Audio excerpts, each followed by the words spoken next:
Pemirsa, puluhan ribu siswa SD dan SMP se-Kabupaten Gianyar akan menerima bantuan kuota internet gratis dari Kementerian Pendidikan dan Kebudayaan Republik Indonesia.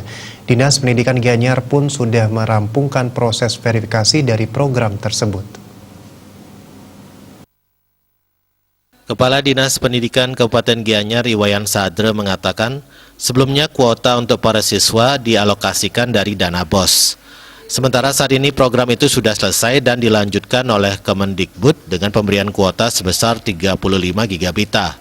Siswa SD dan SMP pembagian kuotanya sama, yakni 35 gigabita per siswa.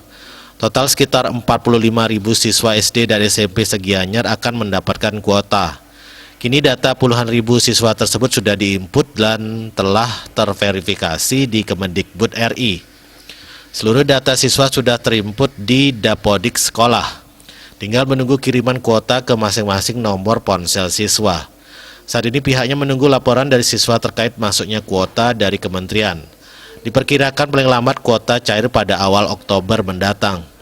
Kuota tersebut akan masuk ke nomor ponsel siswa. Karena sesuai surat yang diterima, September ini masih bulan proses penginputan. Menurut Sadre, pencairan pada bulan depan tidak menjadi persoalan karena situasi saat ini kebetulan masih bertepatan libur Galungan dan Kuningan. Kemungkinan Oktober sekarang juga belum proses belajar mengajar karena libur Galungan dan Kuningan. Mani Astajaya, Bali Pos.